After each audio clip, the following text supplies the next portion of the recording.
Aujourd'hui, on est toujours dans le chantier perpétuel, mais l'enthousiasme d'une lecture, la semaine chargée qui m'attend, tout cela fait que je tourne très en avance.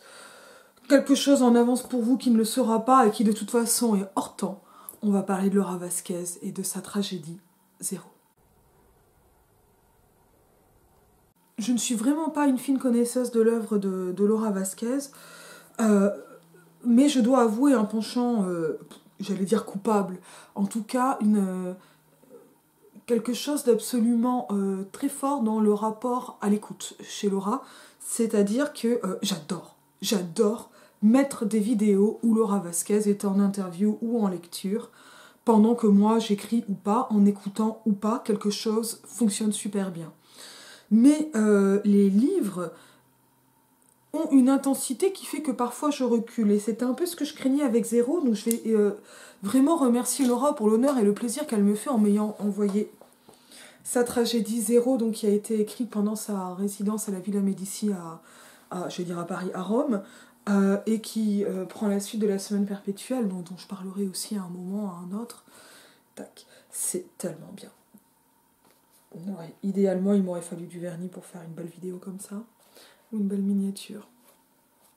Ça sort le 7 novembre, moi je tourne avant, donc, mais je publierai après, ce sera publié normalement le 10, et donc vous aurez aussi voilà, la possibilité de courir en librairie ouverte le dimanche, ou d'avoir déjà ceci qui est très beau, qui est publié aux éditions du Sous-Sol, qui est à un prix un peu haut, mais parce qu'on n'est pas en poche, on est en format broché, le livre coûte 22 €.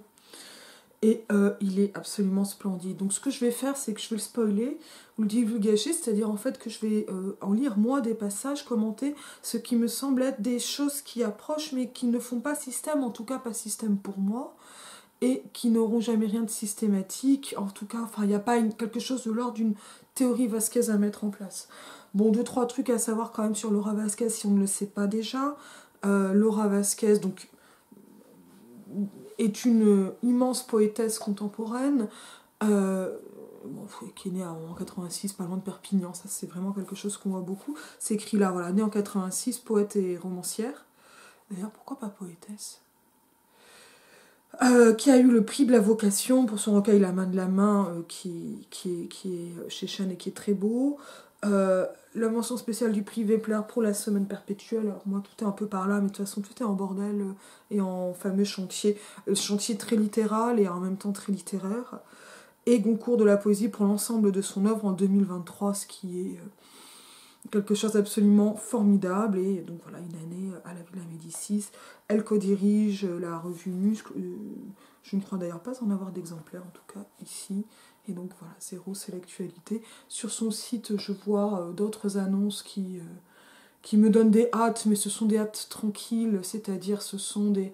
En fait, une hâte de ce genre-là, c'est pas une impatience, c'est pas quelque chose qui presse et qui est là pour amener comme ça, c'est-à-dire en fait que c'est un plaisir d'attente déjà.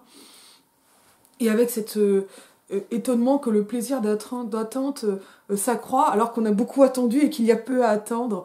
Et en même temps, moi ça m'arrive d'attendre très longtemps des textes et de ne pas les lire pendant des mois et des années, mais je suis très contente que ce soit paru. Enfin, il y a des espèces de joie comme ça qui sont pas forcément complètement liées à une réalité, ou plutôt à une réalité éprouvée. Et c'est un peu étonnant parce que moi j'ai vraiment l'impression qu'il y a quelque chose qui se noue. Voilà. Et puis, et puis donc bon, moi je le dis toujours pour situer un peu aussi d'où il est question des choses. Je connais Laura depuis quelques mois et elle m'a écrit elle-même pour m'envoyer ce service presse, donc c'est évidemment un immense honneur et une joie. Mais enfin bon, voilà, à Laura la vidéo en avant-première, et je vais essayer de faire comme Laura, je vais faire comme si tu n'écoutais pas maintenant. Et donc on va aller vers du divulgachage, du spoil, mais ça va... Enfin, pour moi, ça n'a pas tellement de sens. Déjà, en général, si on veut parler d'un livre, forcément on raconte ce qu'il y a dedans, sinon je sais pas trop comment on en parle. Bon, ça pour moi, c'est un point de départ, en fait.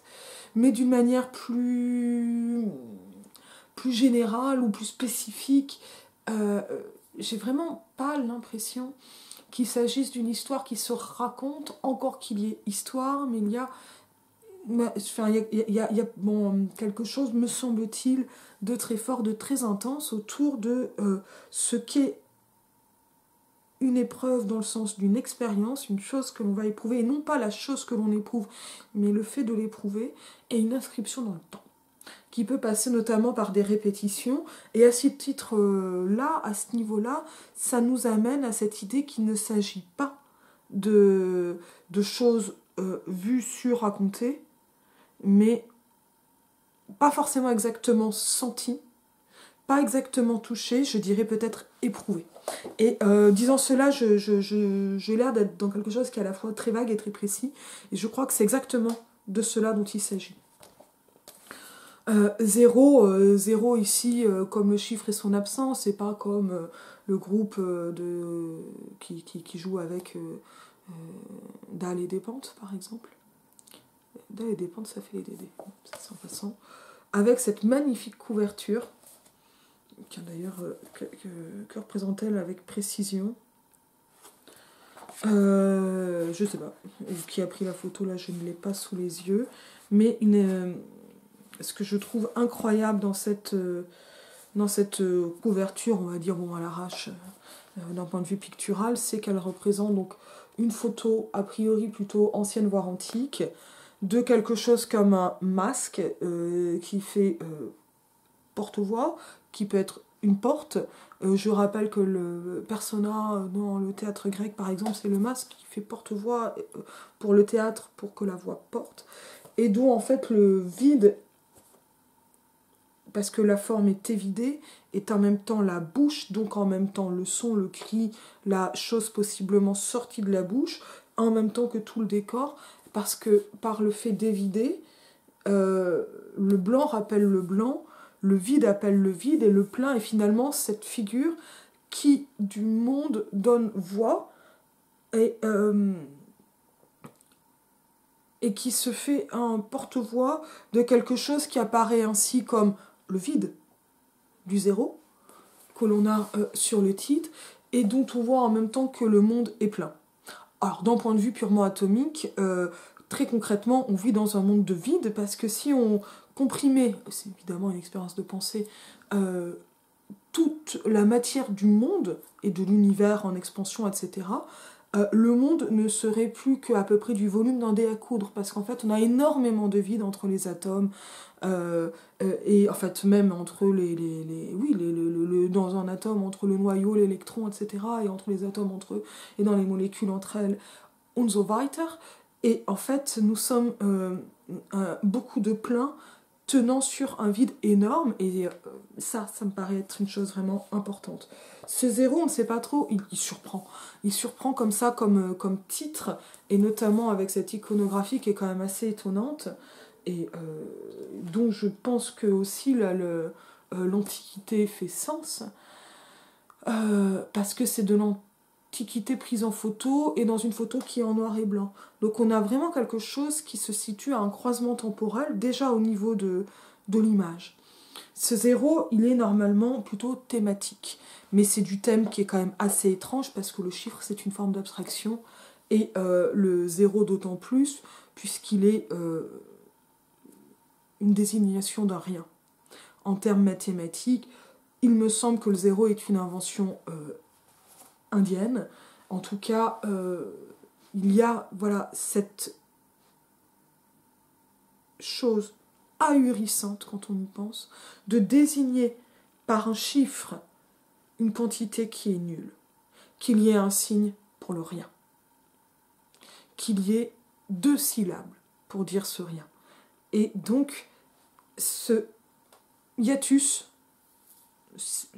cet hiatus, parce que le hiatus ne fait pas hiatus, mais ça j'ai encore du mal à m'y faire, qui attrape comme ça, qui est compris au sein même du zéro, me semble-t-il. Et dans ce qu'il va relier, et là on voit bien que ce qui relie finalement, c'est le blanc du fond, le vide de la bouche évidée, et qui fait support en fait pour à peu près tout. on est aux éditions du Sous-Sol qui sont de très belles éditions. Et c'est un volume qui est beau parce que c'est notamment un volume à rabat. Voilà, parce que on peut être de la jaquette ou du rabat. Dans cette pièce, il y a 2 filles. C'est leur histoire d'amour, leur désir de fusion. Devenir une seule, comprendre l'autre parfaitement, quelque chose d'impossible, le zéro. Donc, voilà, le titre thématique assez mystérieux est déjà quelque peu annoncé, et sur l'autre, on a un résumé mieux que ce que j'ai fait, mais ce qu'on appelle une biobibliographie en termes un peu savants. Mais voilà, là en fait la 4e de couverture est un rabat intérieur, ce que j'aime énormément, et fait en fait de ce qui est un résumé souvent sur la 4e, et ici sur la 4e ce que l'on a en fait c'est une citation. Tu voudrais inverser les choses jusqu'à ce qu'elles ne soient plus des choses? Oui. Tu voudrais que je le fasse pour toi? Oui. Est-ce que tu voudrais que je le fasse pour toi? Oui. Est-ce que tu voudrais qu'il n'y ait plus un chemin de la naissance à la mort? Oui. Tu veux la guérison pour tout ce qui existe? Oui. Et là, voilà, on n'a pas ici un résumé mais une citation parce que la 4e devient un prologue. Et le résumé se fait prologue, ce qui n'est pas illogique quand on est en théâtre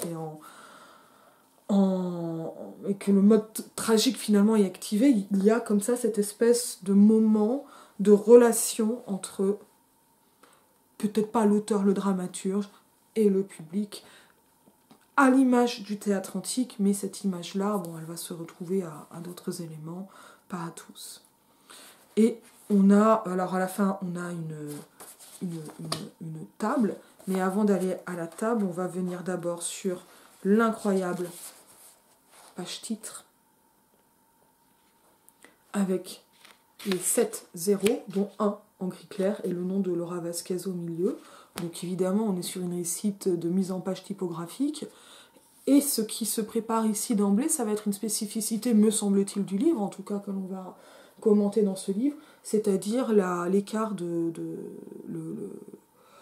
dégradé, c'est peut-être un peu fort comme mot, mais le fait qu'on ait du noir et du gris, avec comme ça ce jeu de blanc. Donc on a vraiment quelque chose qui est en noir et blanc et en nuances, et qui en même temps, regardez, 3, 3, le 7 et le nom. Donc on est à la fois dans quelque chose de l'ordre du 8 et de l'infini, si on compte en termes de nombre, complètement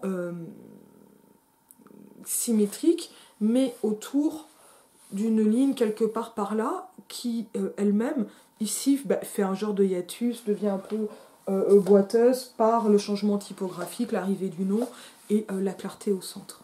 Et donc le clair symboliquement est au centre. Dans le même temps, cette graphie, cette couleur de l'encre noire que l'on voit ici, elle est comme temporisée par le gris, mais en fait, on va le voir assez vite, le gris, il va devenir didascalie. Bon, liste des autres titres, 0 Laura Vasquez.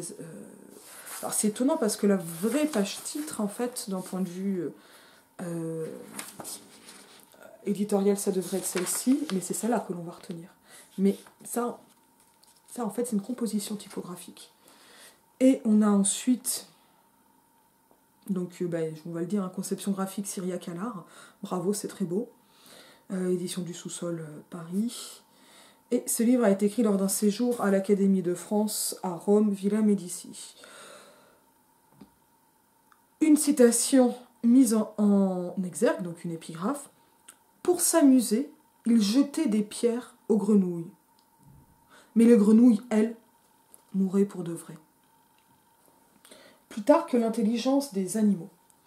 Et là, dans cette citation choisie par la dramaturge,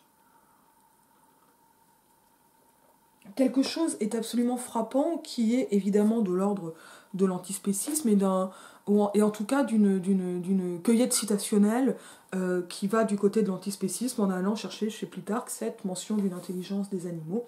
Ce n'est pas un livre que j'ai moi-même lu. En tout cas, ces références antiques et notamment naturalistes, on les retrouve assez souvent chez Laura Vasquez. Et moi, je le trouve assez passionnante. En tout cas, on va le prendre là.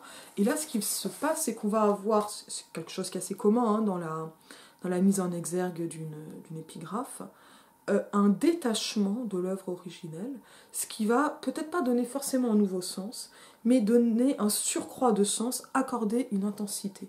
C'est-à-dire que là, en fait, déjà, la citation, elle a pour effet de mettre en regard le texte, ici la phrase, et le titre de l'œuvre d'où c'est issu, l'intelligence des animaux.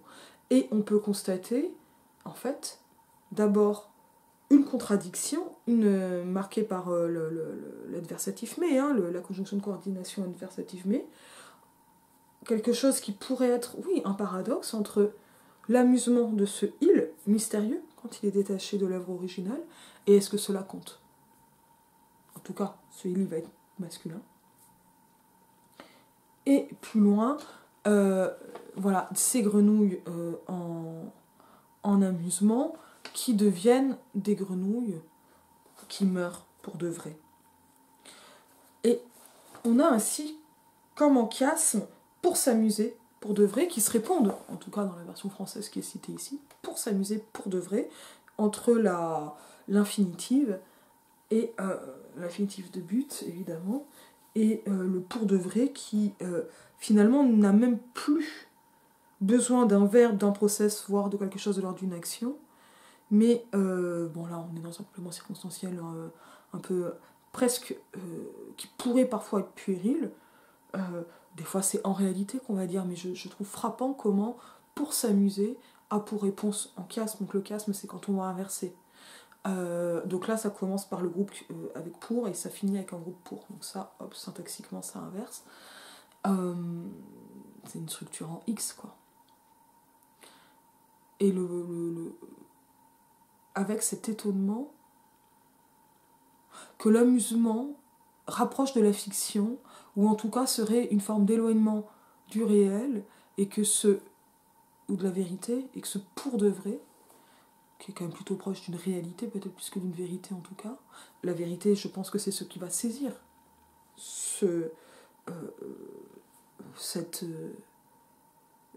paradoxe, d'abord chez l'auteur, ça y est, je l'oublie plus tard, que j'avais peur de dire une bêtise, ensuite chez Vasquez, pour donner ce sens-là. C'est ça qui est un peu en train de se passer à ce moment-là. Et donc, ces grenouilles, qui sont la cible d'un amusement, deviennent ensuite elles-mêmes le sujet. Et c'est là où on va voir quelque chose comme une attention qui se déplace, de il aux grenouilles, et d'un il qui finalement est indistinct, indéfini, et qui devient un sujet plein, et dans le même temps inexistant puisqu'il meurt. Et donc là, ça se croise et ça se tord dans la syntaxe, comme ça se concentre autour de ce moment-là, jusqu'à voilà. Et donc cette intelligence des animaux, ce titre, il se ramène probablement aux grenouilles. Les grenouilles et les animaux vont plutôt ensemble, mais finalement par une sorte d'antiphrase planante, il questionne l'intelligence de ce il a priori plutôt anthropomorphe. Et là on va avoir une page noire. Une page noire avec, on va regarder de près, un 0 et un point blanc, tout petit. Et donc finalement, il y a quelque chose qui se construit ici de l'ordre d'un... Le 0, on a dit c'est 2 syllabes pour dire du rien, et c'est aussi un cercle blanc sur un fond noir, c'est-à-dire à peu près l'inverse de ce qu'on a là, ou alors c'est le cercle blanc dans la figure noire, dans le fond blanc, qui va se construire. Et donc, en fait, par ces jeux de noir et de blanc, on a des jeux de présence et d'absence qui se mettent en place et qui vont créer des phénomènes d'intensité, parlant d'existence et d'inexistence. Parce que finalement, les grenouilles, c'est leur inexistence qui est pour de vrai. C'est-à-dire, c'est leur mort. C'est ce passage de l'un à l'autre au prix d'un amusement, ou pour un amusement. C'est choquant, hein. Et donc là, on a un 0 et un point qui se promènent, voilà, dans ces pages typographiques, et avec beaucoup de noir dans le 0, un peu de noir, et beaucoup de noir autour et entre ce 0 et ce point. Et on remarquera bien sûr que le 0, qui est une des formes de l'infini, répond bien sûr au point qui a un autre cercle, mais lui-même sans être évidé. C'est-à-dire qu'on a un cercle vide et un cercle plein entre le 0 et le point. Donc typographiquement, ce jeu de présence et d'absence, on l'a là, et on l'a d'autant avec le jeu de contraste entre la page blanche et la page noire, qui n'est donc pas tout à fait noire. Et après, ça commence. Éclair, obscur et ferme, donc 1 en chiffre romain. Une mère fait parler ses rides et le corps de sa fille. Et c'est un acte qui est assez long, qui va avoir l'air d'être un peu détaché. Alors moi, en fait, je vais faire du picorage, de la cueillette, de choses qui m'auront marqué tout au long de la pièce. Donc évidemment, je vais aller jusqu'à la fin de la pièce. Mais toujours les titres, parce que les titres, ils vous ménagent une attente, ils disent ce qui peut arriver. Éclair, obscur et ferme. Et là, on va la voir en gras, et le reste va être sans gras. Donc finalement, là aussi, et donc une autre page noire. Là, j'ai pas d'assez bons yeux, mais je crois que là, il n'y a pas de blanc. Là, je crois que c'est que du noir. Et du gras et du pas gras sur fond blanc. Une mère fait parler ses rides et le corps de sa fille. Alors ça, finalement, on a quelque chose qui est peut-être le plus facile à comprendre. Une mère fait parler ses rides et le corps de sa fille, avec quelque chose d'un peu surréaliste. On va déjà pouvoir dire quelque chose de cet article indéfini 1, qui va prendre une mère, donc un individu marqué par un rôle social, par un lien affectif, et on notera là que tout est féminin entre cette figure maternelle et cette figure de fille, et qui en même temps est finalement complètement subsumée dans le rôle social. Et on va avoir ici l'exemplaire d'un type, une mère, ça pourrait être n'importe quelle mère, ce qui compte, ce qui est mis en avant, c'est finalement le rôle social, qui est plus largement quelque chose de l'ordre d'une entité. Moi, quand je lis ça, je pense au personnage en quête d'auteur de Pirandello, mais avec peut-être pas l'emphase un peu grotesque de Pirandello. Et la mère fait parler ses rides et le corps de sa fille. Ça, c'est vraiment une image qui est très étonnante. D'abord parce que on va avoir cette espèce d'énonciation ventriloque qui s'annonce dans la structure factitive de faire parler, et où on ne sait pas s'il s'agit de donner voix ou de finalement prendre la voix. En tout cas, on peut dire que là, on est face à deux choses sans voix. Un corps de sa fille, et là, le lien est bien marqué, mais un corps qui n'est pas sa fille exactement. Il y a hiatus, là aussi, il y a quelque chose de l'ordre d'une disjonction. Et ses rides, donc ses rides et le corps de sa fille, et les rides ne sont pas censées parler non plus. Là, moi, j'ai vraiment eu cette gravure de Roland Topor en tête, donc des rides, mais qui sont en fait les traces d'expériences passées. C'est autre chose qui va avoir lieu. Et avant, on a éclair, obscur et ferme, ce qui syntaxiquement est quand même assez surprenant, parce que éclair avec un E, soit c'est une forme féminine inventée néologique d'un éclair, comme on a l'éclair de la foudre, ou beaucoup moins certainement l'éclair au chocolat. Beaucoup plus sûrement, c'est une première ou troisième personne du présent de l'indicatif du verbe éclairer. Obscur et ferme. Ben, obscur, normalement, c'est un adjectif. Il n'y a pas de verbe obscurer. C'est obscurcir, il me semble. Et ferme, ben, ça pourrait être la ferme, ça pourrait être l'adjectif, ça pourrait être le verbe. Donc en fait, normalement, ce qu'on apprend en grammaire, ou que l'on peut avoir un peu intuitivement et que les enfants n'ont pas toujours, c'est que l'on coordonne des choses de même niveau. Quand vous utilisez une conjonction de coordination, vous êtes censé avoir des choses qui sont syntaxiquement semblables des deux côtés. C'est pas forcément un groupe nominal et un groupe nominal, ça peut être un groupe nominal et un pronom, parce que le pronom va avoir une fonction de groupe nominal. Et là, en fait, on voit que syntaxiquement, on ne peut pas faire une seule hypothèse pour les trois mots, éclair, obscur et ferme, mais on peut noter le E, soit d'indicatif, soit de marque de féminin, soit voilà, ou même, pourquoi pas imaginer aussi un impératif, enfin. Mais voilà, il y a quelque chose de l'ordre d'une disjonction qui s'annonce, qui se lit, qui ne s'entend pas forcément, qui s'entend si on prononce les E muets, et encore là, on n'est pas censé les entendre, puisqu'en fait, à chaque fois, on a une voyelle qui suit, donc voilà, ça fait pas éclair, obscur, ça fait clair, obscur et ferme. Et Et moi, ça m'a un peu arrêté, ça m'a plu. Voilà. Cette disjonction qui se fait à l'œil et qui s'entend pas, mais comme ce tout petit zéro. Et là, dans la mise en page, on a quelque chose qui est déjà étonnant, c'est-à-dire qu'on voit tout de suite qu'on a 2 couleurs d'encre, un gris qui est quand même lisible, hein, mais qui est voilà, qui est plus pâle que évidemment le noir, plus évanide. Pas de ponctuation, pas de majuscule, il me semble qu'il n'y en a aucune, ou très peu en tout cas. Ouais, non, je vais à la fin, là, je vois pas. Donc, et on va avoir des mots, des phrases, et parfois juste des mots, et parfois juste des lettres. Avec quelque chose qui va être de plus en plus radical, c'est-à-dire en fait de plus en plus intense, ou qui va se passer autrement. Encore dans une baignoire, c'est une grande fille morte, une femme tout près, assise sur une chaise, elle prend un gant, elle se penche, elle lave le cadavre de sa fille. On entend des gouttes, la mère lave lentement. Et là on passe en noir. Elle ressemble au corps, je ne peux pas dire, maintenant qu'elle est morte. Elle ressemble à celle-ci, celle-là. C'est la forme de ma fille. Je ne peux pas dire, elle me ressemble. Elle ressemble à son père, son frère, ses tantes, les enfants. Maintenant, elle ressemble au corps. Quand elle est née, j'ai pensé, ma fille.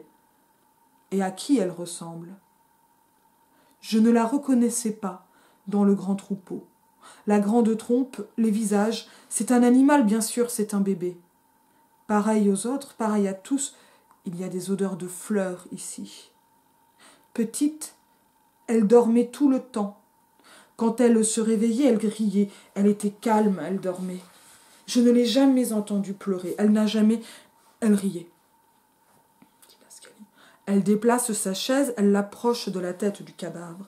Elle prend une brosse, elle coiffe les cheveux de sa fille. Le geste est lent. Les cheveux de la fille brillent, ils sont comme imbibés d'huile ou comme humides de sang, comme après un accident, un meurtre. Alors, c'est très frappant, mais en tout cas, on voit que les titres précédents, que le jeu de couleurs préparé par la page, la fausse page titre, par le poème typographique, j'ai envie de dire, du 7x0. Et on se rappellera qu'il n'est pas possible de diviser par 0 normalement en mathématiques, mais on peut multiplier par 0, ça fait toujours 0. Là, on a quelque chose qui amène une continuité typographique sur la page, même sonore, très intéressante entre les didascalies et donc les didascalies, ce sont les indications scéniques, et le texte prononcé normalement par le personnage, au point qu'on peut se demander si les didascalies ne sont pas lues ou pas faites pour être lues, ou quel est exactement leur statut, parce qu'en fait, en théâtre classique, là, je ne sais pas si j'ai un petit Molière sous la main, mais en fait les didascalies, c'est un peu décalé, entre parenthèses, détaché. Là, on a bien un détachement, on a un marquage de ce statut différent, et on reconnaît que ce sont des didascalies parce qu'on a beaucoup de verbes d'action, une troisième personne, donc qui permet de désigner, et dans le même temps, on a bien quelque chose qui s'annonce comme poétique ou écrit, en fait, qui apparaît, notamment avec ce dernier paragraphe de la page 13, c'est un tout petit paragraphe, et les retours à la ligne. Donc parce que là, on le voit, on a des retours à la ligne qui sont assez fréquents. Si on est juste en indication scénique, on n'a pas besoin de ces retours à la ligne. Et en revanche, alors ce qui appartient aussi aux didascalies, c'est d'avoir comme ça un titre. Mais là, on n'a pas d'annonce de personnage, on ne sait pas qui est là, on n'a pas d'annonce de décor, on n'a pas d'annonce de lieu. Bon, si vous attendez du Racine, c'est raté, c'est pas ça qui va se passer. Ça va être radical quand même. Parce qu'il y a quelque chose qui va aller, quand je dis que c'est radical, c'est évidemment un calembour idiot sur le mot de Racine, mais c'est parce qu'il y a vraiment une recherche vers... Laura Vasquez dit souvent dans ses interviews qu'elle cherche une vibration, et que la poésie, c'est un moment où une vibration apparaît, qui apparaît avec énormément de travail au niveau de l'écriture. et une certaine radicalité passe notamment par le dépouillement, le dénuement, dans le retravail, dans le travail et le retravail de la langue. Et ça, on le voit par le retour à la ligne, parce que ce retour à la ligne, par exemple, donc déjà comme la page titre des zéros là que je vais pas retrouver, ici encore, etc. Le blanc de la page permet de souligner le mot et de lui conférer quelque chose de l'ordre d'un degré d'existence en plus. C'est-à-dire que toute la poésie de Laura Vasquez fonctionne, enfin toute l'écriture fonctionne, me semble, c'est pas forcément spécifique à elle, mais avec une intensité qui est très particulière et qui fait qu'ont une existence même des choses qui n'en ont pas et que les mots eux-mêmes existent en tant que mots, voire parfois davantage. C'est ce qu'on avait aussi en quatrième. Tu voudrais inverser les choses jusqu'à ce qu'elles ne soient plus des choses. Et en fait, finalement, il y a quelque chose de l'ordre de donner aux mots leur existence, et ce jusque dans les didascalies qui ne sont normalement pas lues quand on est en représentation théâtrale. Et là, après, j'ai raté la lecture de Zéro à Beaubourg, ou ce genre de choses. Je vais mettre une interview qui a quelques mois avec une lecture d'extrait de Zéro en description, donc dans les textes en dessous. Et de toute façon, je vais mettre, vu que ma passion c'est collecter des interviews, notamment de Laura Vasquez, je vais mettre ce que j'ai. Le site est comme ça, comme d'habitude, vous avez l'habitude de toute façon sur la chaise. Mais voilà, il y a cette intensité, elle est d'autant plus manifeste en ayant le volume entre les mains qu'elle est aussi celle des didascalies. Alors ça m'a rappelé un peu comme une évidence Beckett, avec notamment cette didascalie du tic-au-tac Catulle que l'on trouve dans En attendant Godot. Et du tic-au-tac, c'est pas logique de trouver ça en didascalie, parce que normalement, on doit dire du tac-au-tac et pas tic-au-tac, ou voilà, pas faire un calembour en didascalie, puisque c'est inutile, il sera pas lu. Enfin, il sera pas prononcé. Sauf en supposant ça. Donc ça nous amène, voilà, comme ça, il y a un déplacement qui peut être un jeu formel. Ça veut pas dire que... Mais moi, je pense pas qu'il soit ludique, c'est-à-dire qu'il n'a pas pour fonction d'être comique, ce qui n'empêche pas le comique, mais il sert pas à ça. C'est pas un jeu, c'est d'abord un déplacement, et très exactement, c'est une intensification qui va, donc voilà, comme ça, souligner une existence de choses qui n'existent pas. Les cheveux de la fille brillent, ils sont comme imbibés d'huile. Donc là, en fait, on est dans une description qui pourrait être de l'ordre de l'accessoire, ou de la mise en scène corporelle, du maquillage. D'huile, ou comme humide de sang, comme après un accident, un meurtre. Et là, en fait, avec les comparaisons que l'on a en didascalie, on a bien sûr une indication scénique à proprement parler, sur les cheveux, mais plus sûrement quelque chose comme une ébauche d'un récit par les connotations qui arrivent avec les comparaisons, et donc on ne sait pas si c'est ou si ça n'est pas. Ce qu'on sait, c'est cadavre, on ne sait pas l'histoire de ce cadavre, on ne sait pas ce qui va avec, finalement. Et on a là les paroles de cette mère, une mère potentiellement donc d'autres, qui est identifiée finalement par sa présence. Mais ça, c'est exactement ce que fait la langue et qu'on apprend en grammaire. Un homme va, l'homme. Article indéfini pour introduire, le définit ensuite parce qu'on commence à le connaître.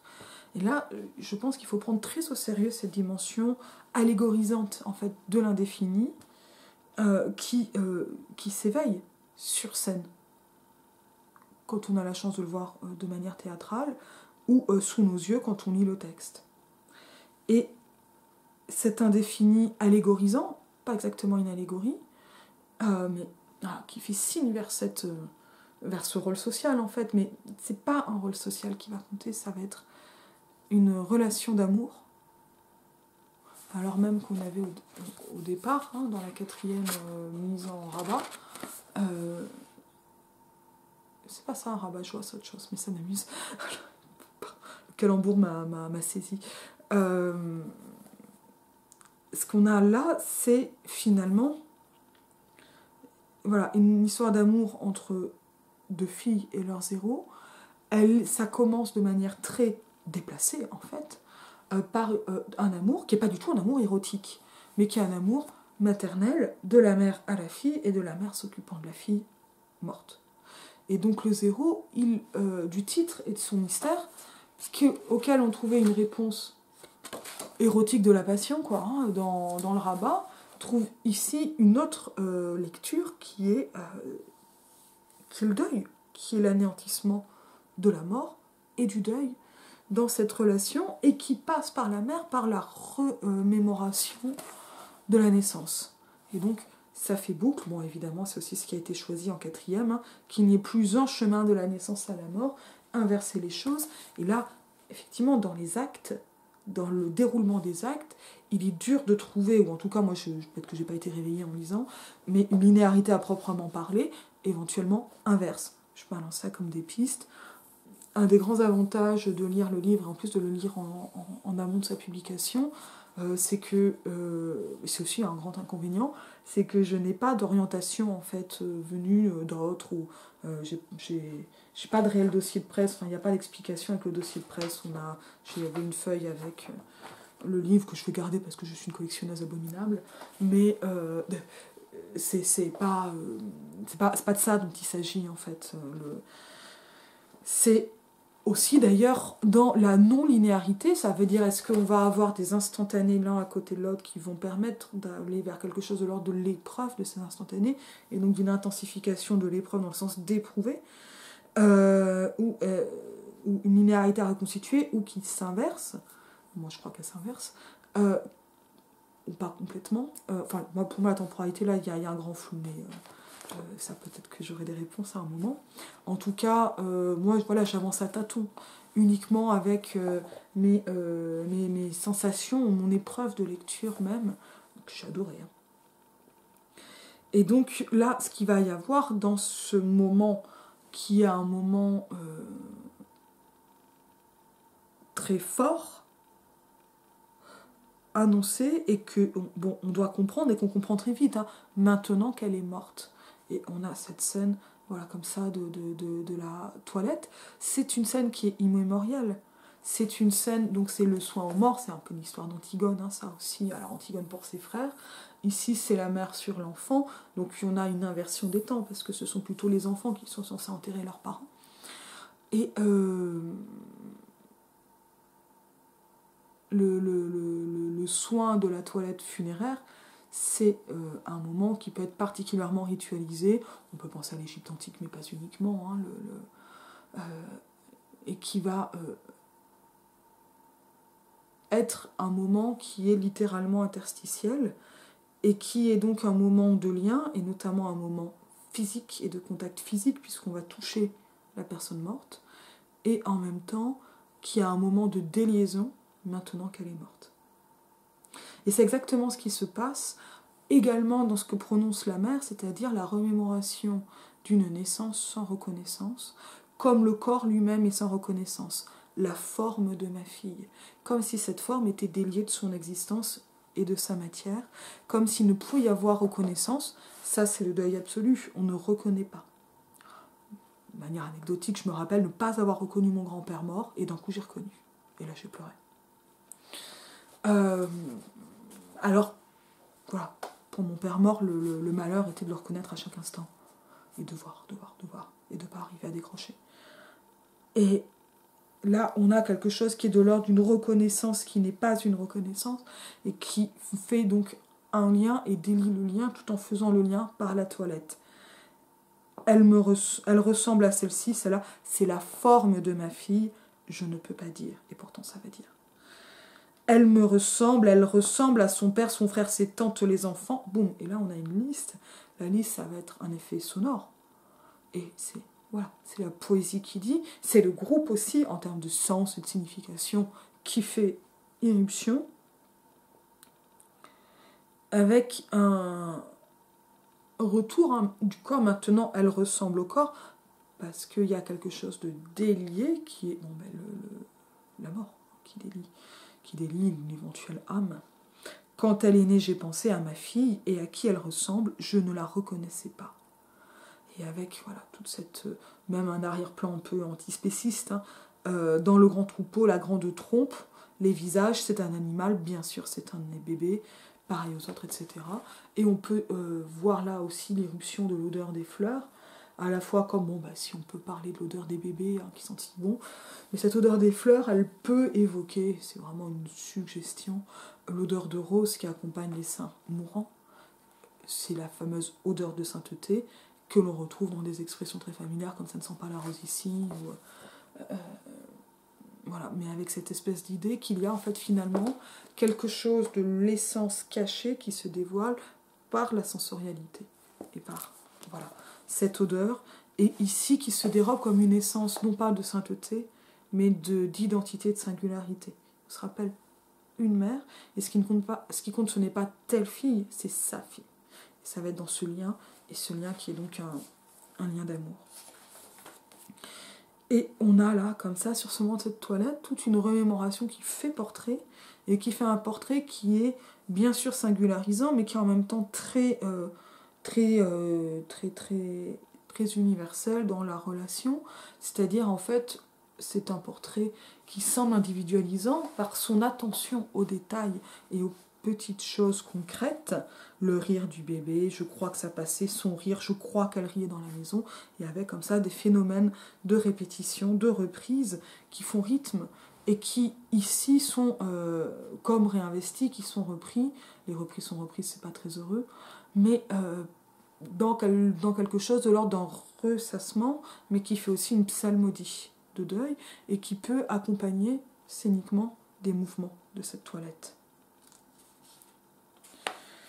Alors bien sûr, voilà, je vais pas aller dans tous les détails, je vais plutôt faire cette petite cueillette, mais avec un moment d'adresse à cette fille, donc ça devient de plus en plus touchant, de s'adresser à qui ne peut pas répondre. Hop, page 21. Elle s'agenouille, elle prend la tête de sa fille, elle la bouge, elle la fait vivre, elle prend les mâchoires, la bouche, elle l'ouvre, la ferme. On se rappelle la ferme? Et donc en fait, elle bouge littéralement la tête comme un pantin, on se souvient, elle fait parler Cérid et sa fille, et le corps de sa fille, ça c'est littéralement ça. J'ouvre et je ferme, et c'est la fonction une bouche parfaitement sombre à l'intérieur, et donc c'est l'exact inverse de la couverture. Évidemment que ça nous rappelle la bouche d'ombre de Hugo. Que dit la bouche d'ombre? Et quelque chose de l'ordre d'une pitié qui va se retrouver spécifiquement dans le corps mort, un corps ne parlant pas, mais faisant parler, ou étant fait parler. Un corps délocuté en quelque sorte. Et donc il y a quelque chose ici qui apparaît d'extrêmement pathétique dans la peine de la mère endeuillée, d'absolument scabreux et horrifique dans la mise en pantin et en ventriloquie de cette fille morte, récupérée par la mère, et en même temps d'absolument mystique dans la possibilité prophétique qui, dans le même temps, ne dit rien. C'est une bouche d'ombre qui se tait. Et qui va devenir de plus en plus sibylline, littéralement, c'est-à-dire à la fois de plus en plus obscure et poétique, dans le sens où la poésie va être un moment d'intensification du verbal, au détriment même du sens, d'une certaine manière. Mais ce n'est pas un détriment, ça peut être une recomposition, ça peut être une autre proposition, ça peut être que finalement ça comptait pas, ou que ça ne compte pas à ce moment-là.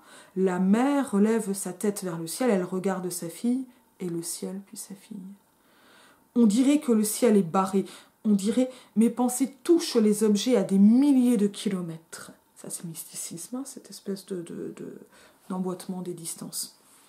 Il y avait un écart entre le monde et ma fille, et même entre le monde et les surfaces des choses et les surfaces des choses. Chaque son dit oui ou il dit non. Le son de ma voix, on dirait un oui ou un non. Elle prend la bouche du cadavre, elle l'ouvre, elle la ferme, elle prononce des syllabes. Ma, si, ta, si, ma, ta, o, si, ko, ti, mo, moi, o, ma, ko, ra, ma, moi. La lumière est faible maintenant, mais elle est forte et déchirée, faible. C'est la lumière là, mes pensées reposent sur de la vase.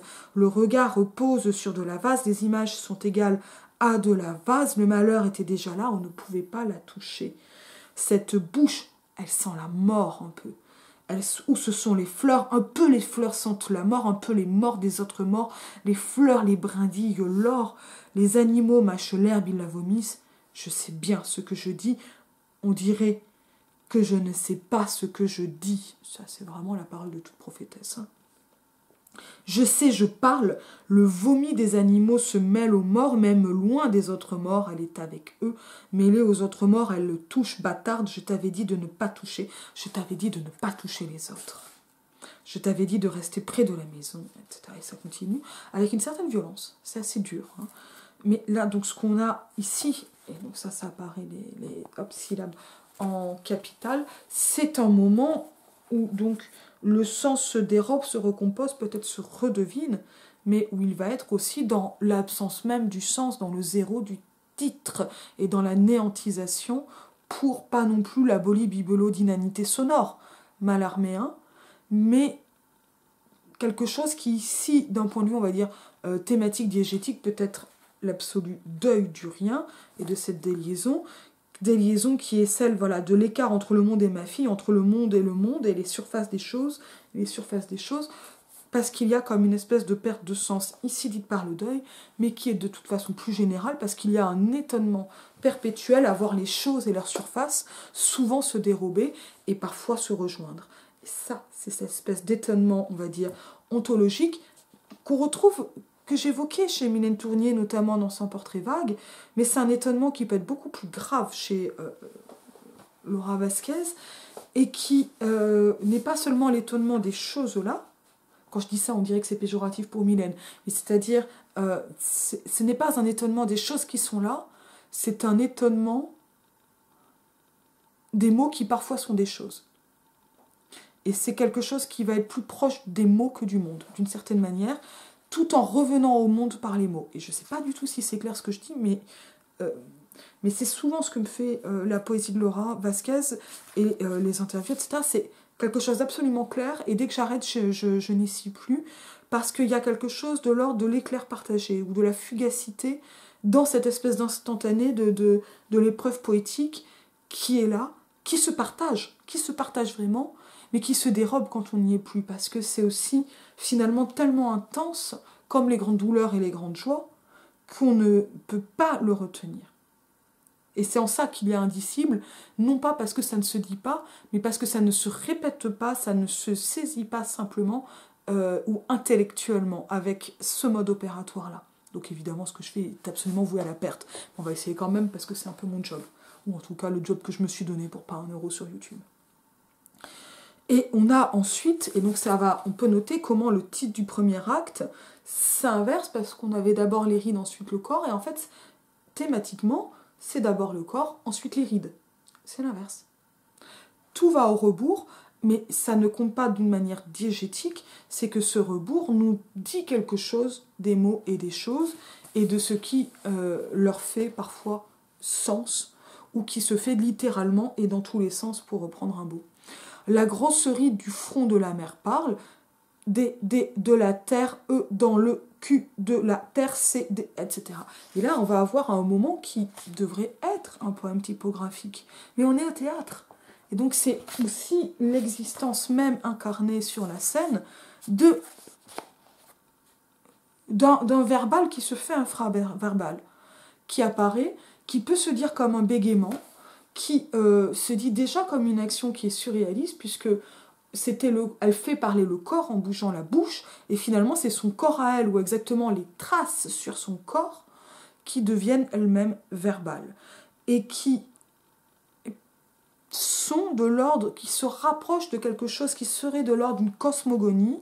On voit globe opaque, la Terre aspire, la tâche. Une cosmogonie, c'est une histoire de la création de la Terre et du monde. De la Terre comme aspire toute tâche les grandes. Donc ça nous amène à une forme de mysticisme, en même temps très concret et très littéralement terre à terre. Sans l'orage, etc. Et donc finalement, voilà ce moment complètement impossible de la ride qui parle. Donc en fait, c'est quoi une ride ? Une ride, c'est un pli de la peau. On en a d'autres. Après, on aura le sillon nésogénien, je sais même jamais je sais le dire. Le grand pli d'amertume de la bouche de la mer parle. nasogénien, la rite du sillon, etc. Et comme ça, et les rites vont parler, et on a comme ça toute une énumération assez épique des rites parlantes, et qui ne sont pas la ventriloquie précédente, mais qui était annoncée comme à la suite, de la mère faisant parler le corps de la fille, mais on a quelque chose qui... En fait, voilà, donc une ride, c'est un pli, donc c'est la peau elle-même qui ne se lisse plus, ou en fait, la peau, c'est quand même globalement assez plat, tout en étant en 3 dimensions, et c'est une nouvelle dimension qui va apparaître. Et c'est de cette dimension qui fait du dedans et du dehors, à l'intérieur et à l'extérieur du pli, qui fait du repli, ça va recréer un dedans qui est en même temps la trace d'un dehors. Et notamment le pli de l'amertume, par exemple, et qui fait signe en même temps vers cette espèce de cosmogonie immense, donc de la Terre. Et là, on va retrouver éclair, obscur et ferme, qu'on a déjà commenté, et bonne, énorme et faible, et mince, petite, folle, sincère, vieille et navigue, agresse, amour et bon, gentille, inquiète et propre, mais propre, jalouse seule, jalouse, faible, force, et merde, parfaite, parfaite, nulle et morte, morte, fière, tranquille, bête fière et toute puante, toute pesante.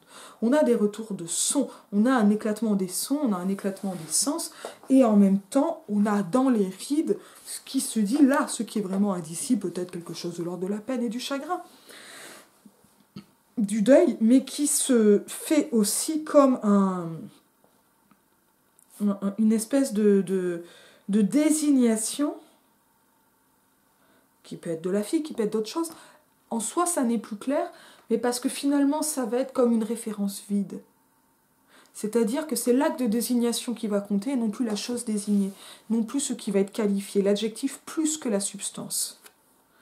Et en ça, quelque chose de l'ordre de l'essence, de l'existence de l'ontologie. L'ontologie, c'est le fait d'être, c'est l'analyse, c'est la science des êtres. Quel est le degré d'existence des choses ?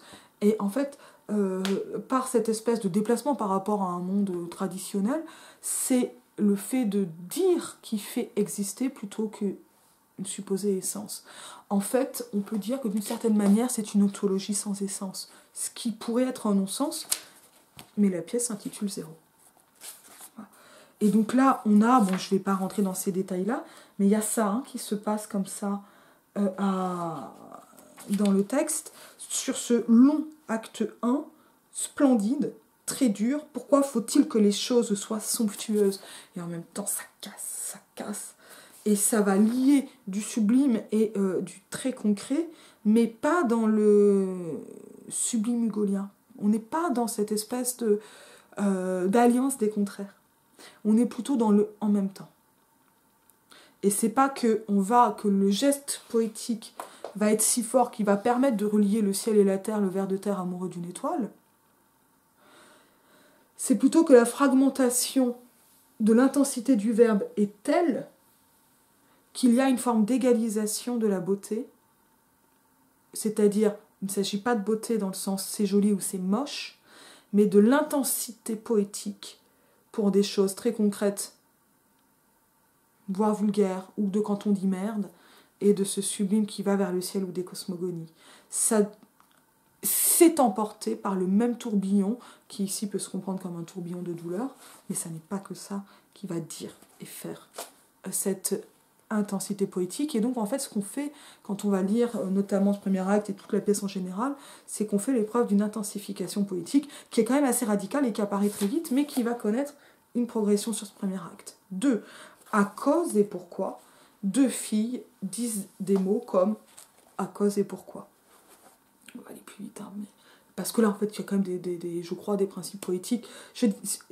Je sais qu'ils ne sont pas théorisés en tant que tels. Moi, ce que j'essaie de faire, c'est pas de chercher une intention d'auteur ou d'autrice, c'est de dire ce que je vois, l'effet que ça me fait, et comment, à mon avis, on arrive à cet effet-là. C'est pas du tout la même chose d'analyser un effet et de chercher une intention. Moi, je suis pas là pour chercher les intentions. Ce qu'on a ici, en termes de titre, c'est une espèce de reprise, peut-être pastichante, de quelque chose de l'ordre d'un titre de chapitre, comme dans les romans picaresques. Les romans picaresques, ce sont le roman du Picaro, il arrive des aventures, on va le raconter. Et ce sont des titres qui sont souvent des titres très programmatiques, qui vont raconter tout ce qui se passe. Où l'on voit comment le héros, patati patata, etc. Gil Blas de Santillane, le roman comique de Scarron, qui pour le coup pastiche les romans picaresques, ça veut dire que ça devient très drôle, puisque le roman picaresque est déjà un roman comique. Mais le roman comique, c'est aussi un roman qui se commente en se faisant. Et là, on a quelque chose effectivement de l'ordre d'un méta-commentaire. À cause et pourquoi disent des mots comme à cause et pourquoi, ou plutôt de l'ordre d'une métalepse à l'inverse, c'est-à-dire qu'on va partir de l'acte d'intituler pour aller vers la diégèse, vers ce qui est raconté. Et donc finalement, l'acte d'intituler, c'est-à-dire de donner un nom à la chose, va être remplacé par la chose parlante. Et c'est toujours le à cause et pourquoi qui est là. Donc à cause et pourquoi, ça annonce ce qui va se raconter, qui va expliquer, sous cette forme de pastiche picaresque. Mais pour amener à ces deux filles disant des mots comme à cause et pourquoi, donc ce qui est le titre devient le propos. Deux filles, on avait avant une mère et sa fille, on aura en fait un personnel tout le temps féminin sur la scène, alors même qu'on avait un homme qui tuait des grenouilles, enfin une figure masculine qui tirait des grenouilles avec un il. On peut voir quelque chose de... Alors je vais essayer de retrouver ce passage, de toute façon j'ai dit je vais juste picorer, et puis... Vous avez tellement à en lire, quoi. C'est long en plus, comme ça. Enfin, c'est long, il y a pas mal de pages, je veux dire. Enfin, il y a combien de pages? Bon, moi je l'ai lu en une soirée, 183, plus les pages noires. Il y en a plusieurs pages noires, j'ai pas cherché s'il y avait des zéros à d'autres. Et il y a un passage qui m'a beaucoup marqué, et là, en fait, ça va être pour parler, ou pour ne pas parler de politique, exactement. Bon, j'ai quand même déjà évoqué l'antispécisme. Ah ouais, ça, c'est un passage que j'ai adoré, mais que j'avais entendu en lecture.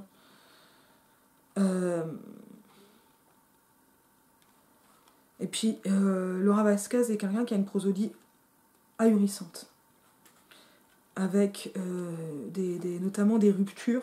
Moi qui suis fan de cartoon, il y a quelque chose de l'ordre du cartoon, mais sans le comique, mais qui va reprendre la syncope pour intensifier. En fait, c'est un peu ce qu'on a chez Frank Zappa, par exemple, mais qu'on a aussi chez Stravinsky avant en musique, et que Zappa reprend notamment à Stravinsky. C'est un art de la syncope, bon, moi qui évidemment, en tant qu'hyperactive devant l'éternel, me laisse sans voix, mais on ne le dirait pas vu tout ce que je raconte. Voilà, on va le reprendre là, puis je lirai peut-être un autre passage, pas forcément le début de l'acte 2. Page 103. Même un peu avant, 102. Tu es responsable de tout le mal, c'est vrai. Alors, juste avant, on avait silence, silence. Les deux en gris, c'est les didascalies. J'adore que le silence soit répété, mais ça nous permet aussi d'avoir quelque chose qui amorce un dialogue, et on va revenir sur ce dialogue. Tu es responsable de tout le mal, c'est vrai. Tu es la responsable de toute la mort. Silence. Tu as été une femme pour les hommes. Non. Bien sûr, tu as été une femme pour les hommes. Ça, non. Mais oui, avec ton attitude presque morte. Silence. Tu es une femme pour les hommes. Non. Si. Puisque tu oublies, tu es une femme pour les hommes. Non. Tu as été une femme pour les hommes, une fille pour les hommes. Tu es restée là, on t'a mise là, et tu es restée là, et tu deviens une femme pour les hommes. Tu restes une femme pour les hommes. Tu vois bien que non. Tu ne fais rien de spécial. Silence. Je suis sûre que tu souris sur les photos. Sur les photos de groupe, c'est sûr, tu souris gentiment. Silence. Je suis sûre que tu souris gentiment. Tu es souriante car tu es une femme pour les hommes. Tu es une femme douce et souriante pour les hommes. Tu es obéissante et docile. Je suis sûre que tu ris aux blagues des hommes. Silence. Tu demandes son avis à un homme. Non, je suis sûre que tu le fais. Tu as déjà dit merci à un homme qui t'expliquait comment faire. Je suis sûre que tu as remercié un homme qui t'expliquait comment faire. Je suis sûre que tu as choisi des couleurs douces, calmes, douces et calmes. Pour tes vêtements, pour tes affaires, je suis sûre que tu souriais. Je suis certaine que tu as ri à propos d'autres femmes avec des hommes. Je suis sûre que des hommes se moquaient d'une femme, et toi, avec le reste du monde, tu as ri. Je te vois rire. Je te vois. Je suis sûre que tu n'as rien stoppé.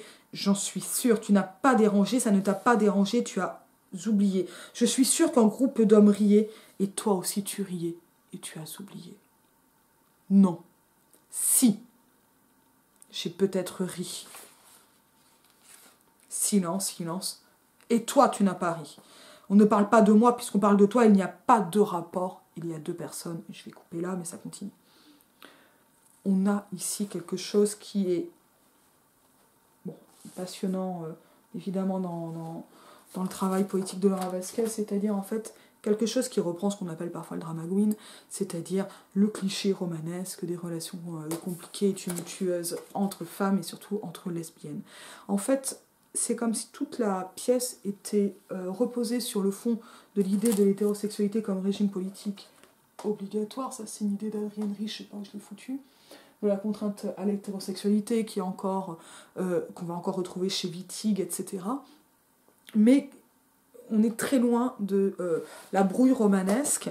On va garder cette idée d'une validation masculine, mais ça devient, bon, effectivement, quelque chose de l'ordre du drama et de la tragédie dans la définition de l'une et de l'autre, en l'une et l'autre, mais avant en l'une et par rapport à ce groupe homme.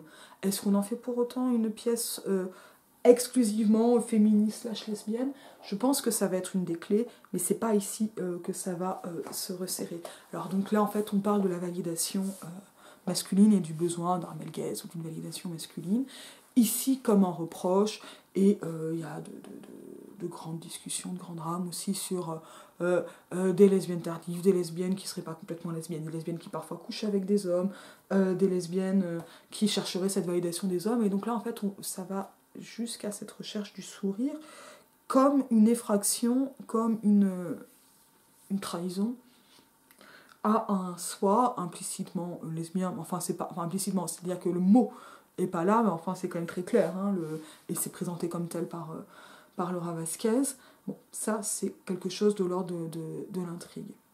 Ce qui m'intéresse particulièrement là-dedans, c'est la reprise de quelque chose qui est de l'ordre d'une écume, qui va être de l'ordre d'une langue, qui va être des bribes d'intrigue, mais aussi de mots, mais aussi de ce qui va faire signe ou non vers une essence, jusqu'à il y a deux personnes, il n'y a pas de rapport, et qui permet de parler non pas d'identité, mais bien d'un rapport faisant non pas une essence, mais une existence. Et en fait, ces actes aux deux filles m'ont profondément fait penser à Monique Wittig et au corps lesbien, je sais pas où je l'ai mis. Bon, là, la brouille est terrible, elle est absolument terrible, et elle interroge quelque chose de l'ordre d'un soi et d'un rapport au monde, et à soi, mais c'est surtout, en fait, dans ce que ça va faire et dire d'existence, que les choses m'ont semblé particulièrement présentes. C'est-à-dire, là, on l'a entendu dans ma lecture, on a finalement deux actantes qui ne sont absolument pas caractérisées ni définies. Et ces actantes, elles se retrouvent in fine très très proches des deux actantes du corps lesbien, avec notamment cette inversion possible et cette projection possible vers l'une ou vers l'autre, ou vers un ensemble, ou c'est-à-dire, en fait, en tant que spectateur, spectatrice, spectatrice, lecteur, lectrice, lectrice, on peut s'identifier à l'une, à l'autre, aux deux, se projeter ou pas. Ça, c'est une des choses qui fait aussi que Wittig essaie de faire dans le corps lesbien un lyrisme lesbien avec ce J/E, d'une identité qui est clivée, mais où l'un et l'autre, enfin l'une et l'autre, sont aussi interchangeables. On voit du réflexe hétéro qui remonte en disant l'un et l'autre. C'est ma tragédie à moi, ça. Mais Et en fait, tout dans le dialogue est parfois difficile à définir, et en fait, c'est-à-dire on ne sait pas forcément qui parle, mais c'est pas grave parce que l'existence, elle est verbale, non pas qu'on se fait chier, mais elle se... Alors, moi, ça m'est déjà arrivé de dire... par le passé, on peut en parler si tu veux, mais si tu veux, on n'en parle pas non plus, parce qu'en parler, c'est fixer les choses. Parce qu'il y a une... Donc là, c'est vraiment la manière triviale et anecdotique, de dire que l'existence fait advenir et qu'il y a quelque chose qui n'est pas de l'ordre du performatif, c'est-à-dire de la langue comme un acte, mais de la langue comme une existence et comme un mode d'existence. Et qui ici m'a semblé être, et c'était pas le cas, en tout cas qui m'a semblé une rencontre d'avec le corps lesbien de Monique Wittig, par la même entreprise qui va aller chercher quelque chose qui va se penser en dehors d'un male gaze qui est ici d'une validation masculine plus ou moins explicite ou en tout cas que l'on peut reconnaître, parce qu'il va aussi faire signe vers une actualité, parce qu'il va être signe des temps, récupération aussi d'une langue des temps, parce qu'il ne s'agit pas de se décrocher de l'actualité, il s'agit d'aller chercher la langue, et la langue elle est là où elle est, et elle est dans le monde, et qui va faire tout le drame et toute la tragédie dans cette espèce d'existence qui va même plus être verbale, puisqu'il s'agit ici de l'infraverbal du sourire, et d'un sourire qui va désigner un rapport, ici qui va chercher vraiment une existence ailleurs.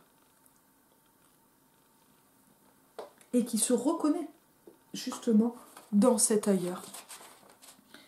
Alors, on va aller... et qui va se reconnaître donc dans ce...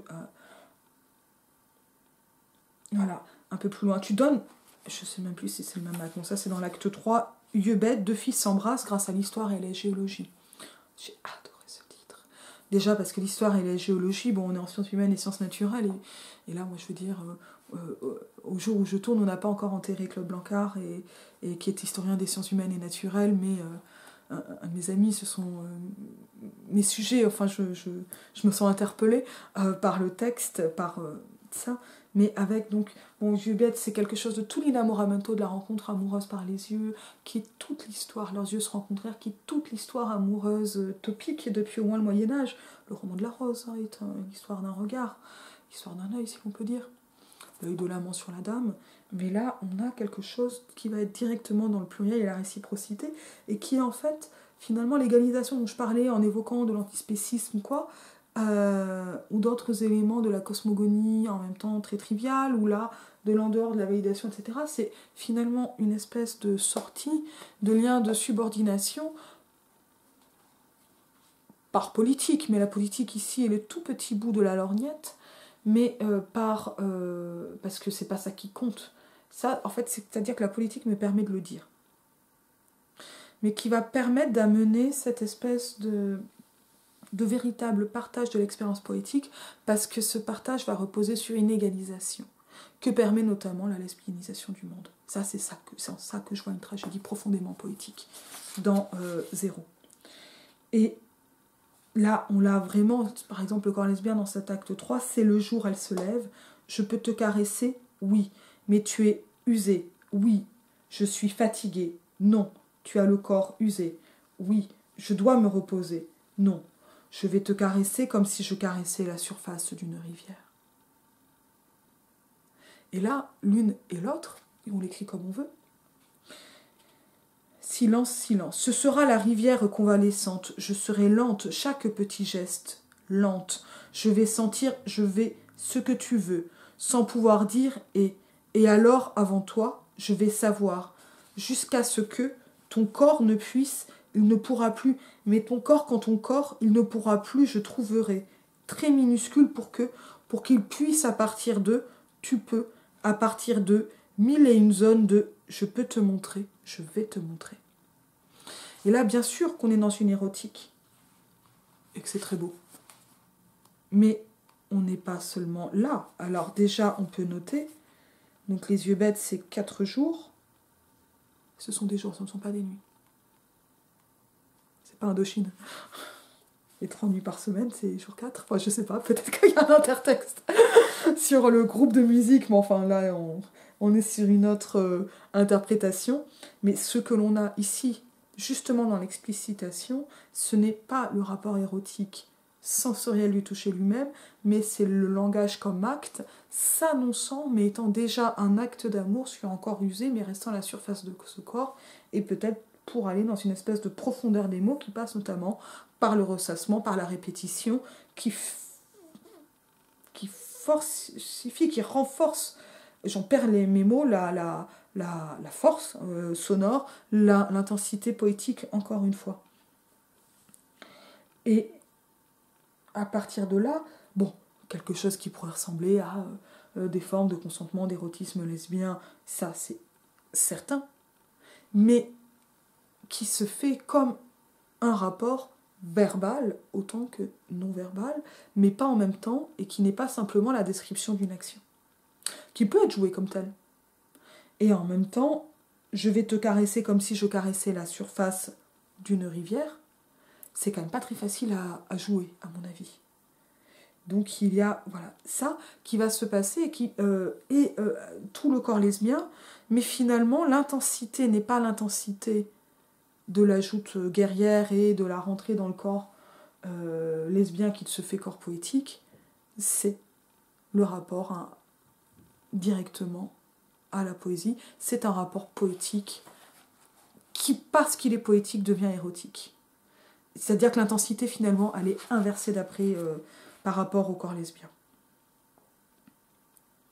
Et en même temps, cette intensité existentielle du corps lesbien, là on va la retrouver, page 125, silence. Cet objet, ici, tu dégoûtes, tu donnes, on dirait que tu n'arrêtes pas de vivre sans moi. Et ça, c'est la fusion et le zéro annoncé.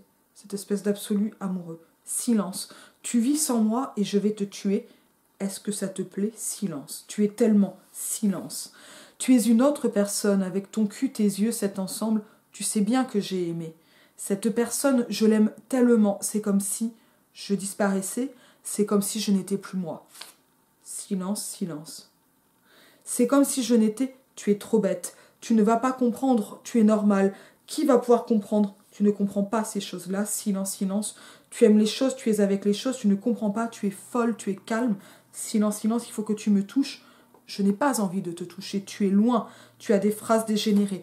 Et là, on retombe sur cette espèce de fusion passionnelle guerrière semblable, qui retrouve, qui réécrit peut-être le corps lesbien de Wittig, qui se dit et qui ne se dit pas par cet acte verbal qui est un acte d'amour et qui en même temps, dans l'acte d'amour lui-même, anéantit et dont jusqu'à la poésie fait peur, tu dis des phrases dégénérées. Je reviens en arrière sur ce passage que j'adore et dont évidemment j'ai oublié de noter la page, et dont lui je l'avais entendu en lecture, donc ça va être dans une des interviews, voilà, que je vais mettre en bas. J'ai entendu l'histoire d'une meuf hyper mystique, une sainte, genre, super mystique, mystique hardcore. Genre la meuf, elle ne mangeait pas, elle ne buvait pas, elle ne dormait pas, et la meuf, mystique au max. Cette meuf, elle rentrait dans les hôpitaux, elle rentrait dans les chambres, elle léchait les plaies des malades. Elle se baladait dans les services des grands brûlés ou le service des maladies de peau, les ulcères de la jambe et des bras, de la hanche et des crevasses du dos, des gens presque morts, vivants de l'intérieur, ultra vivants, le plus grand mal. On retrouve l'anéantissement, ici le corps. Les gingivites hardcore infect et les aftes qui débordent à fond. Et full douleur, full mal, à fond, et débordant, la bouche prenant la tête. C'est le geste inverse de la mère. La tête et le cou, tu vois, elles s'approchaient des personnes endormies. Ces personnes endormies, elles leur léchaient les plaies. Super doucement. Super doucement, tu vois. Et parfois, les gens se réveillaient, mais personne ne la chassait jamais. On ne lui disait pas, dégage, grosse folle, casse-toi, la tarée. J'appelle les flics, dégage, la grosse tarée. Non, jamais. On ne la chassait pas. Car on ne chassait pas sa langue chaude. On ne chassait pas sa langue humide et chaude. Et personne ne lui demandait de s'arrêter. Sa langue, son visage. Sur son visage, il y avait tant de soins, tant de bonté. Et les grandes blessées du corps, les pires blessés des corps, ils accueillaient sa langue et certaines pleuraient de fond. De fond, ouais, elles pleuraient de fond de soi, ouais. Du fond du trou noir, elles pleuraient de fond de soi du trou noir. Puis elles pleuraient de calme. Elles pleuraient longtemps. Ils pleuraient de calme, parce que l'exclusion du masculin, elle n'est pas permanente. Hein. De la douleur du fond du trou, parfois elle disait des phrases, cette meuf.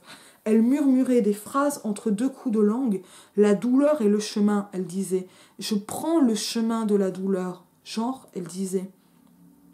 Je connaîtrai, je me rapproche de ce comportement, je console, je pardonne, je console et pardonne. Silence, silence, elle n'existe pas. Et là, ce qui se joue là, bon, ben c'est un moment, je peux pas dire bravoure poétique, ça fait un peu tour de force. C'est pas de ça dont il s'agit, c'est En fait, c'est du Bruno Dumont. C'est du Bruno Dumont sans...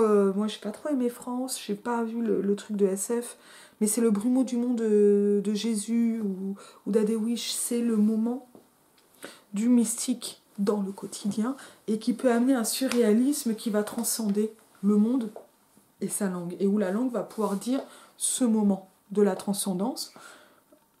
Et pour ça, il n'est pas besoin d'une langue sublime, il s'agit plutôt de capter la transcendance et de la dire. Et cette transcendance-là, ici, on la voit à différents niveaux.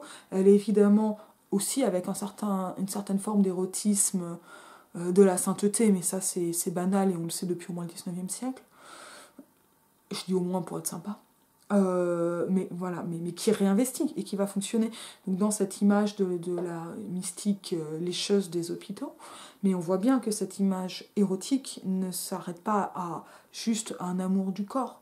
C'est la grande bonté, c'est ça le mysticisme, et c'est cet amour-là du zéro et des deux filles. Et finalement, l'exclusion masculine, elle n'est pas des hommes, elle est d'un malgaise et d'une forme de subordination qui ne permet pas cette espèce de zéro et d'absolu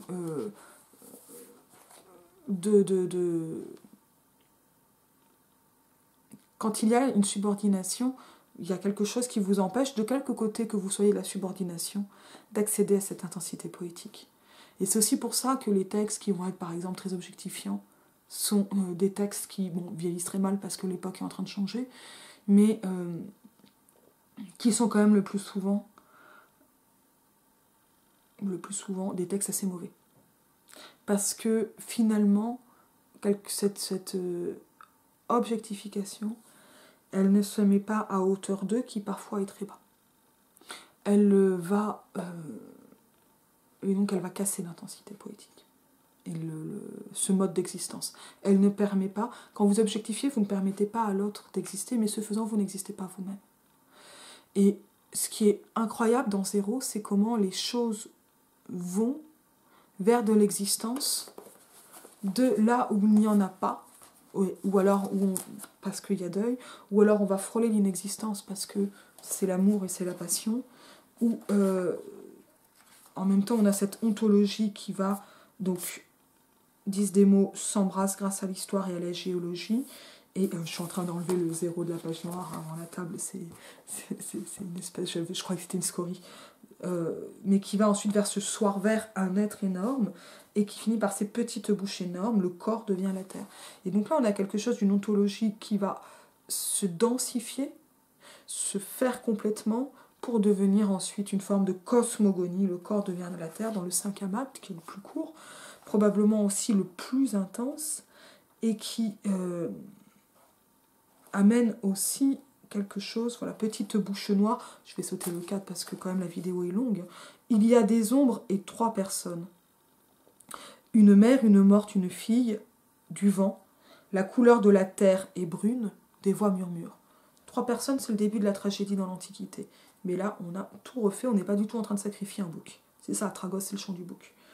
Et là, ce qu'on va avoir, finalement, c'est le retour des 2 filles, et toutes les liaisons possibles, et toutes les combinaisons dans tous les sens, parce que c'est pas la linéarité qui va compter, c'est autre chose, c'est le rapport. Et on voit que dans cette énumération des personnes devient une énumération des êtres. On a bien sûr 3 personnes, mais plus dans l'énumération, puisqu'on a le vent, la couleur de la terre et des voix. Elle est mignonne comme une tige, le bourgeon. On ne sait pas qui parle, c'est pas annoncé. Ça, voilà, c'est ça. Le bourgeon, un agneau nouveau-né, la bouche d'un bébé. Toute une vie sous le ciel à rien comprendre. Et là, on est proche d'un cœur antique. Et ça peut circuler. Là, j'attends de voir ça, quoi. Je suis très, très impatiente parce que mon imagination est nulle. Mais le texte est fort. Toute mon imagination... Pardon. Toute une vie sous le ciel à rien comprendre. Mon gros bébé bébécime. Le gros visage visagissime et mortissime. La terre est molle, mais l'heure est lourde. Et le gros corps corporissime. Ma grosse peur peurissime. Et c'est mon gros cadavre cadavrissime.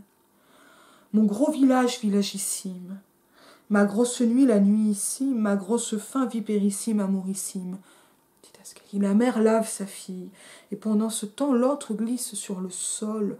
Son corps glisse comme sur de l'huile, elle tourne autour de la mère et de la fille. Silence. silence, silence, silence. Possible de soigner, possible de toucher sans briser, possible que nous soyons proches. La fille au sol caresse sa propre tête, elle dit « Les pensées ». Puis contre le sol, elle essaie de briser sa propre tête, elle pointe du doigt son crâne et dit « La réalité, elle coud. Je ne... Qu'est-ce que vous dites ? Rien. » On dirait qu'elle regarde quelque chose d'incompréhensible.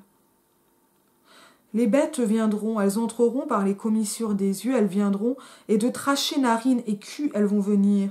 Grouillent, travaillent, viennent, petites bouches noires très affamées. La réconciliation avec le monde entier. Il n'y a personne, ni toi, ni toi. Dans le secret, l'obscurité, la fille, dans le secret, les sons, silence, silence, attaché. Mais les bruits dans la tête sont des oiseaux, vraiment lugubres. Les oiseaux, vraiment lugubres, crient, ils crient d'un arbre antique, c'est un arbre dans la préhistoire, ils crient dans la neige et ça continue et je vous laisserai la fin à lire. Qu'est-ce qu'on peut noter là, ici, en rapidité ? C'est, on a dit, le tragos, les trois personnes, c'est l'arrivée à ces mots qui se détachent de la substance ou de la grammaire, qui se détachent de la catégorie par des formes de dérivation impropres, en fait, complètement néologiques. D'un point de vue purement lexical, c'est ainsi le bébéssim, visagissime, c'est-à-dire on va reprendre cette espèce de terminaison superlative, qui est un calque de l'italien, pour... et qui a quelque chose là ici d'un peu grotesque et en même temps grandiose pour dire un bébé vraiment très bébé. Alors ça, en grammaire, j'avais été très frappée par ce qu'on appelle l'adjectif relationnel, c'est-à-dire en fait l'adjectif qui est dérivé d'un nom commun et qui est en fait l'équivalent d'un complément du nom, d'un génitif. C'est-à-dire la voiture présidentielle, la voiture du président, et qui normalement ne peut pas s'intensifier par un adverbe. Vous n'êtes pas censé dire c'est une voiture très présidentielle. Et en fait, quand vous le dites, on sent qu'il y a une ironie parce qu'on sent ce phénomène de décatégorisation.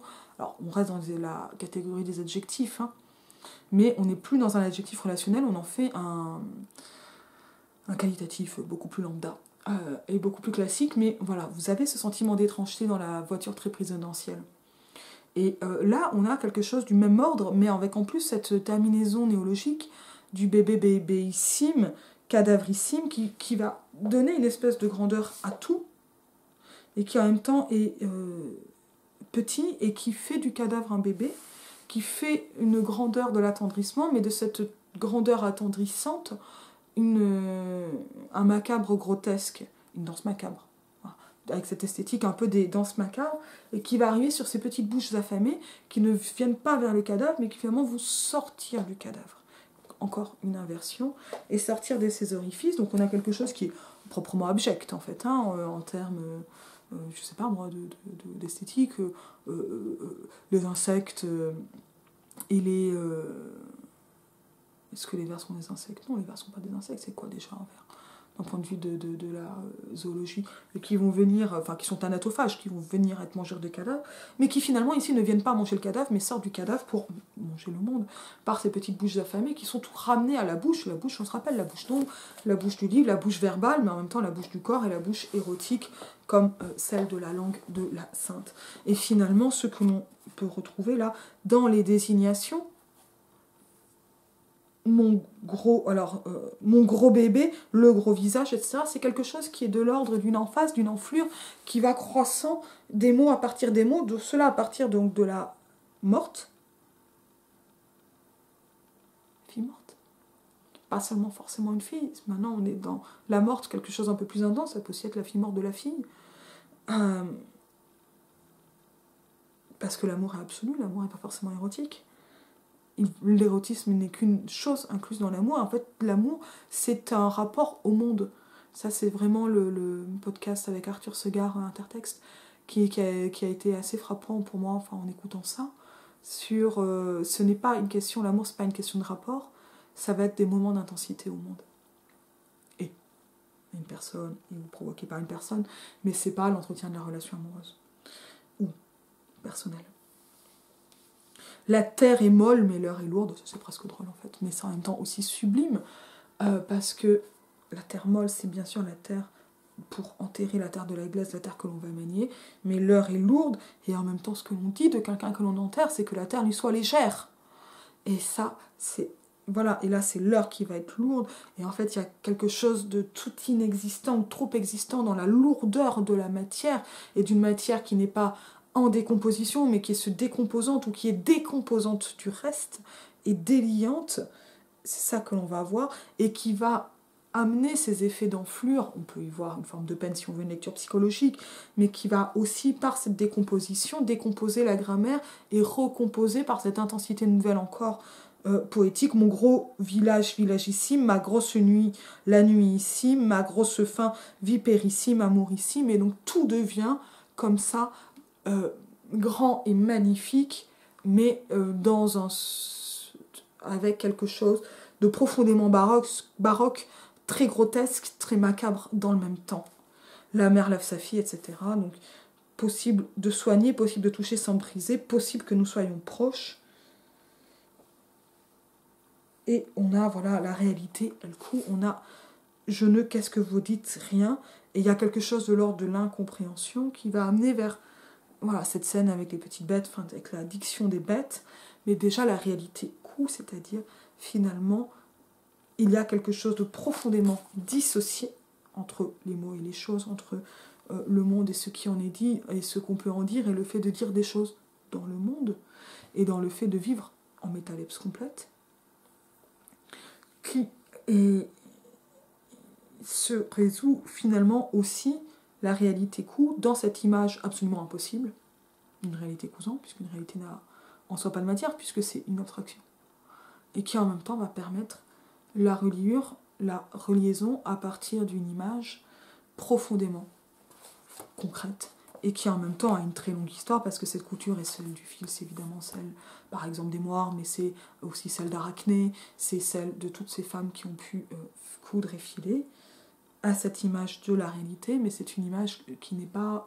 c'est une image qui est féminine, mais qui n'est pas là pour sa féminité, mais pour ce qui va ici faire du lien au moment même de la décomposition. Et c'est là où vraiment, eh bien, on a bien un cinquième acte, puisqu'on va vers cette intensification très forte. Il n'y a pas beaucoup de sens, page 183, mais il y a beaucoup d'objets, il y a beaucoup de personnes, mais il n'y a pas beaucoup de sens. Et ça, c'est finalement peut-être aussi littéralement une tragédie du verre, ou une crise du verre qui se passe dans de l'amour qui ne se passe plus, mais où pourtant tout passe en même temps, à l'image des fleuves et des rivières, mais où finalement le monde se recompose autant qu'il se décompose. Et vraiment c'est magnifique. Alors je vous dis à bientôt.